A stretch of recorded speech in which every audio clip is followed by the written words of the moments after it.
Good evening, Bahamas on the broadcast tonight. War of words. The Free National Movement chairman hits back at the Progressive Liberal Party chairman over his recent comments that the FNM is soft on immigration. Plus, the Commodore of the Royal Bahamas Defense Force talks about decentralization efforts. And the Cable Cares Foundation issuing more than $100,000 in grants.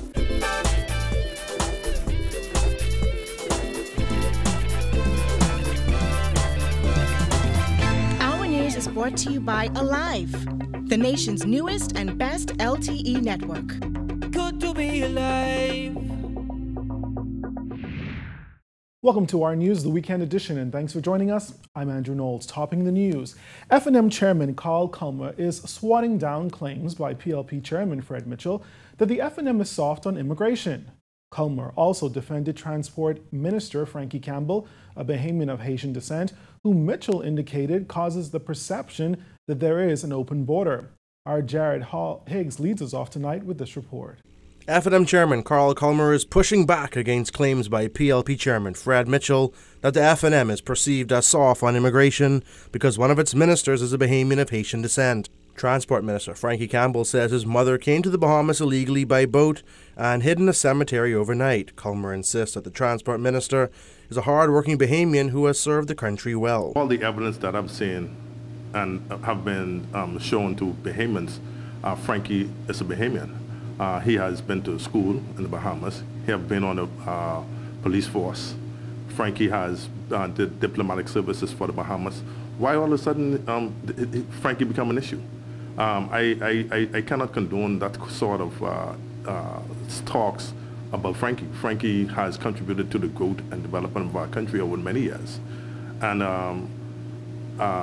for Fred to say the FNM is soft because of Frankie, I find that unbelievable. Campbell says illegal migration is an issue that has challenged the nation for decades, and it didn't start when Campbell was elected to Parliament, then appointed to the Minister Cabinet.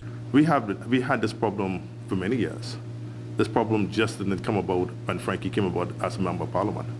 This problem been about at least 50 years, where we had a number of persons coming into the country illegally, and not only Haitians. We must get away. But when we talk about illegals, everybody go to Haitians. You'll be surprised to know the many persons who come here by plane and overstay and never go back. So it's not only Haitians that come to this country. We have Americans, we have Europeans, we have Filipinos. We have a number of people that come into the Bahamas illegally. So we must address the problem of illegal entry into this country and enforce the laws. When asked if the FNM was soft on immigration, Culmer responded like this. No. And you will find out, we all will find out that the FNM will enforce the immigration laws. And that is something we hope that the PLP would have done when they were in power. So we will do whatever is necessary to make sure that the rules of this country, the laws of this country are enforced. Back in October, Prime Minister Dr. Hubert Minnis announced a December 31st deadline for illegal migrants to leave the country or face the full extent of the law. Reporting for our news, I'm Jared Higgs. While insisting the Royal Bahamas Defense Force's long-term plan for tackling illegal immigration will rely heavily on bases being scattered across the country, Commodore Tellis Bethel recently admitted that the process is moving at a snail's pace. Our Jasmine Brown reports. Being here in the Defense Force, a member of the Defense Force, and looking at the challenges that we face is always appealing to us to have everything that we want right away.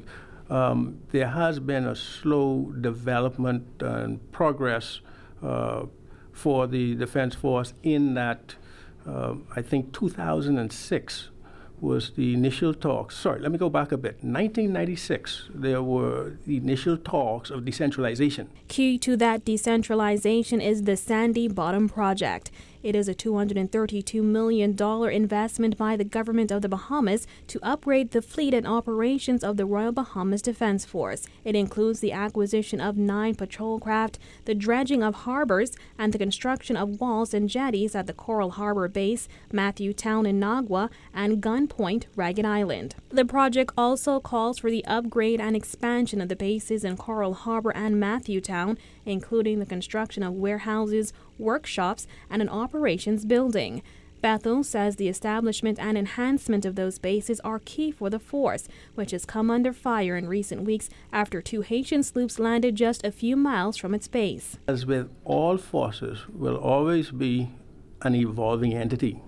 And the reason why I say it'll be an evolving entity, because criminals change the way they do business. And as it stands now, I think we have a very good framework where the strategy going forward is to establish these bases in the North, Central, and Southern Bahamas. Of course, with the establishing of those bases, there will be the assignment of patrol craft that will operate from these bases. And the type of patrol craft that you use would be ocean-going, coastal, and fast patrol craft. Then, of course, that calls for your manpower to really man and operate the equipment and also to man and operate the bases. In June, at the change of command ceremony, Prime Minister Dr. Hubert Minnis said his administration will continue plans to decentralize the force. The Prime Minister added that the government will also be looking forward to the development of bases on other islands as a part of this program. However, he did not give a timeline for completion. Still, Bethel says the sooner the better. The reality of life is Rome was not built in a day. And of course, we are open to it.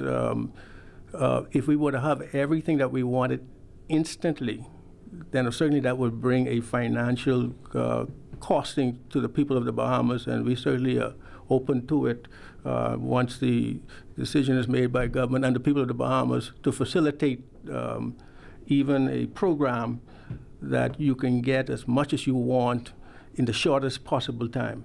Reporting for our news, I'm Jasmine Brown. 2 American female tourists spent the night behind bars after they were reportedly found in possession of dangerous drugs. According to Grand Bahama Police, it was shortly after 5 p.m. on Saturday when the females of Pompano Beach, Florida, represented themselves at the Freeport Harbor security checkpoint. They were preparing to board a local fast ferry to Fort Lauderdale.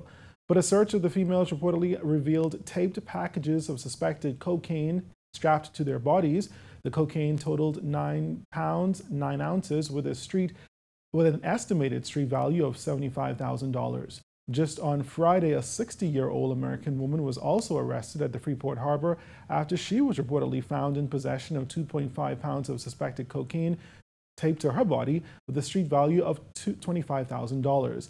They are all expected to be arraigned before the magistrate's court in Grand Bahama early this week. In other news this evening, that list of privileged few at the Water and Sewerage Corporation is no more. A few months back, you may recall the uproar over lists at the Bahamas Power and Light and Water and Sewerage of people whose supplies could not be turned off. According to Water and Sewerage Corporation's chairman, Adrian Gibson, the list has been trashed and disconnections have taken place. I directed that list be scrapped and done away with. I'm of the view that if you don't pay your bill, you should get disconnected. It doesn't matter who you are. If it's me, disconnect me, The reality is, I don't think any of us are more special than the other one. He said consumers who had excessively high balances and were not reasonable in their efforts to pay it off were written and given 14 days. To bring their balances either current or make some major payment. I am advised that was done. I know that there would have been some disconnection with respect to that. I will certainly see what the accounts department has to say with respect to how some of those accounts have been brought current. It was simple. You either pay or you be disconnected. That's the position I took, and I maintain that. All right, we'll take a break here, but still ahead tonight. Colina Insurance releases its popular calendar for the new year. That story and more when our news returns.